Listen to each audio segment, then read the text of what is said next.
How many prophets did Jezebel murder? The answer is hidden in fear, fire, and a kingdom ruled by ambition. This is the story of the queen who defied kings, gods, and fate itself, a woman whose name became whispered in terror across Israel. Jezebel was born a princess, the daughter of King Ethbaal of Sidon, a man both revered and feared as a high priest of Baal. From her earliest days, she walked among fire and incense, learning that influence could be as sharp as any sword, and that power demanded courage, cunning, and ambition. Intelligent, confident, and fearless, Jezebel's childhood was steeped in strategy. She observed priests perform rituals of devotion and sacrifice, learning the lessons of authority, manipulation, and survival. She understood early that beauty and intellect could command attention in ways armies could not. When marriageable age arrived, her hand was sought by Ahab, king of Israel.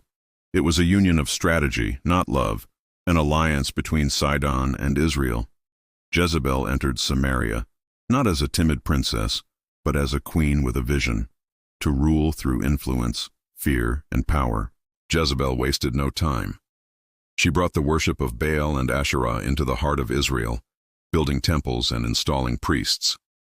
The altars of Yahweh, once revered across the land, became shadows beside her rising power.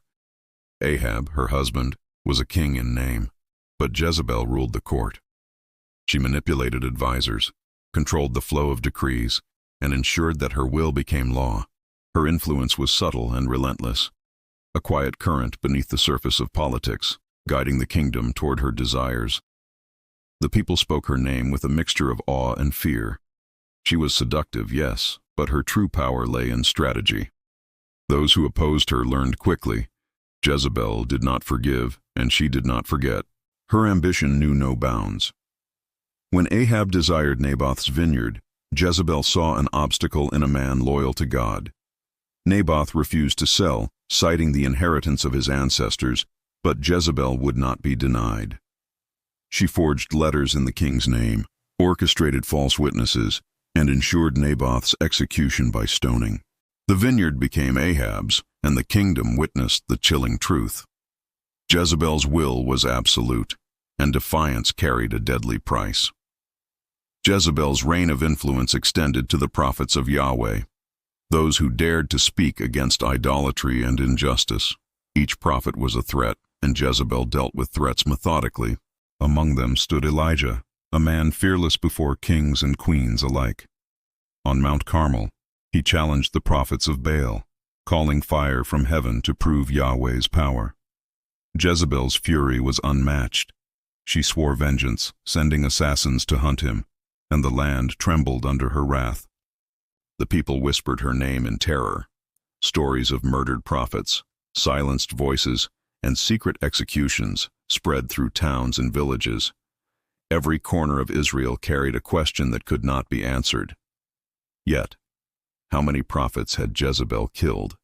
Jezebel's cunning extended beyond simple cruelty. She maintained loyalty through fear, bribery, and seduction. Nobles and soldiers were coerced into obedience.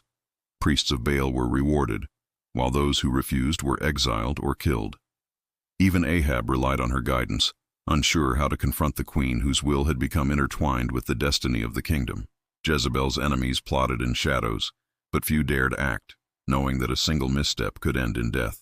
And yet, for all her power, whispers of divine justice began to circulate. Tales of prophecy, vengeance, and downfall began to haunt the people. The question persisted: how many prophets had she destroyed? Years passed, the kingdom grew restless, and rebellion stirred.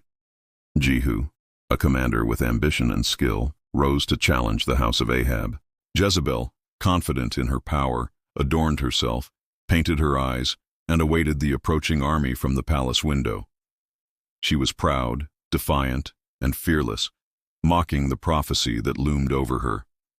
She believed beauty, cunning, and influence could protect her from fate itself.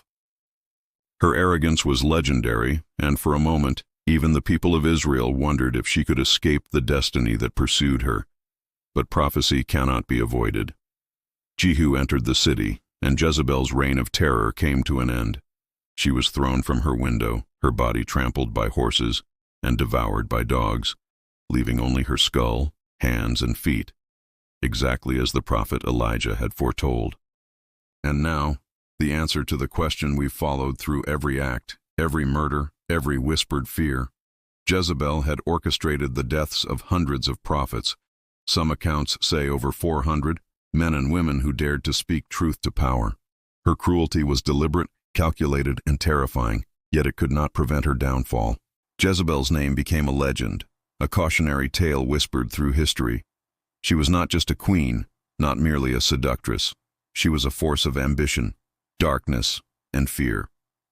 Her story endures, not only for her crimes, but for the chilling reminder of what one determined, cunning, and ruthless woman could achieve. Please like, subscribe, and stay tuned for more legendary stories from history and the Bible.